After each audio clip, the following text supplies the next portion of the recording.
Well, thank you, Chuck, and thank you and One Neck IT Services for sponsoring the Lifetime Achievement Award.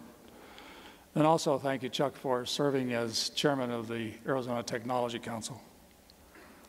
I'd like to personally thank those who selected the final nominees and congratulate the other nominees, Michael Crow and Michael Behrens, on their nomination for this award, and I congratulate all of the other winners of tonight's awards. My thanks to all those people who voted for me. I understand that some close friends and some Motorola retirees clubs here and in Texas, and others as far away as China, all voted. So my thanks to these Motorola colleagues responsible for the winning vote, but more importantly, for their great assistance and support they gave me in any accomplishments that I might have been able to make during my 37-year career at Motorola. Most of all, I thank my wife, Diane, my partner for 50 years, and the wind beneath my wings, and our wonderful family for their support all these years in terms of their sacrifices and their support and encouragement. My thanks to the Arizona Technology Council and the Arizona Commerce Authority for putting together this governor's celebration of innovation and recognizing the technology leaders and innovators from around the state, and to Governor Brewer for lending the importance of her position to this event. More important than anyone who might win the awards, it's the fact that the Arizona Technology Council exists and takes the time and effort to give the awards and this event. My thanks also to Avnet for acting as the presenting sponsor for tonight's event, and to Bill, Roy, and George for finding some nice things to say, and to Tammy Schultz of Avnet for doing the tape. My congratulations also to Sandra Watson for your selection to the important position of CEO of the Arizona Commerce Authority. Now more important than any time in the state's history, technological innovation and advancement will determine the future economic success and well-being of our citizens.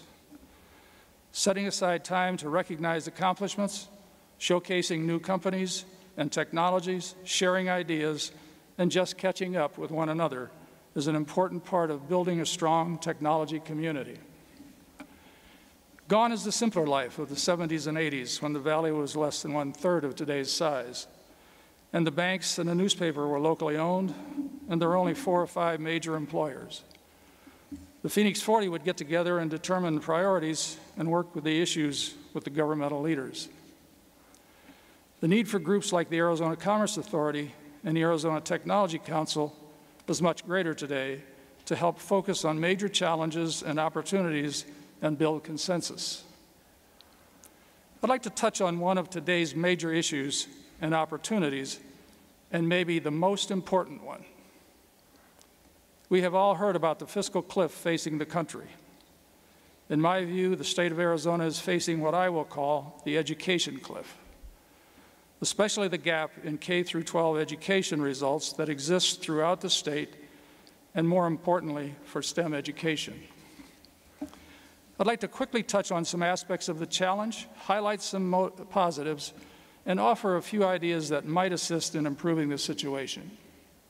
First, the challenges. We still have over 250 independent school districts in the state, some of which have no one interested in being on the school board. Arizona ranks as one of the highest states in administrative costs for K-12 education, and one of the lowest for the percentage of each dollar spent that gets to the student. We still rank in the lower 1/3 of all the states in quality of K-12 education. State spending on education has gone down 22% since 2008. We have 53% of all the births in the state being paid for by access. The unemployment rate for the state stays high, but STEM jobs are going unfilled. 57% of the kids graduating from high school lack the basic skills to succeed in college. And all the factors discussed in the Morrison Institute's dropped report on Latino education and Arizona's economic future. If you haven't read it, get a copy.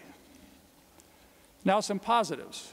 The ASU Fulton Engineering School's STEM initiative, Science Foundation Arizona's STEM network and the pilot STEM schools, the Arizona Science Labs, and the volunteers working with science teachers.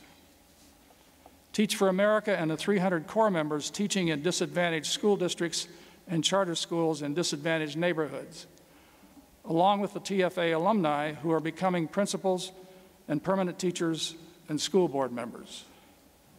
The first LEGO League and their expansion to 30 regional competitions this year throughout the state. The Stepping Stone Foundation and EduCare preschool efforts.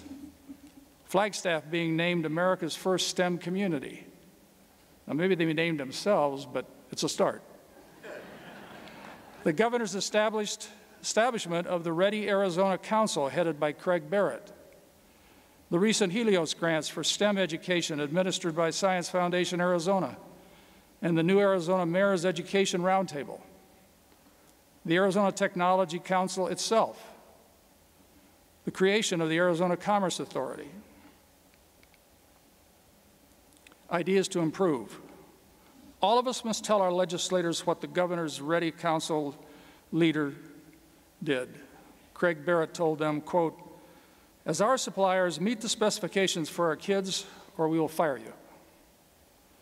The K-12 system must adopt ASU's New America University vision, excellence, access, and impact. Businesses must adopt a school and help them and push for school reform. The Arizona Commerce Authority must be vocal on this issue. To attract the best companies, the state needs a top-ranked K-12 school system for all children. The Arizona Technology Council must take this issue on as a top priority.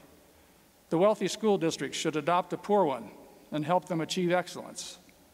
Higher math standards in high school and higher standards in kindergarten are good, but we must train and support the teachers to be able to meet these standards for all the children in the state. Consolidate the school districts in the state into unified districts that are large enough to be impactful and drive down the administrative costs and get a much higher percent of each dollar spent into the classroom and serve the students. Now, why do I take your time tonight in accepting this award to touch on this subject? Is because if the challenges and opportunities I've mentioned are to be addressed, the people in this room and the organizations and the companies that you represent are going to have to play a big part. All K-12 students in the state must be able to succeed in today's global high-technology economy for the state to have a bright future. This includes children from the entire economic spectrum, both boys and girls, and all minority groups. This issue affects you, your children, and your grandchildren. And if we don't fix the situation, we'll look like a third world country. Thank you again for honoring me with this award.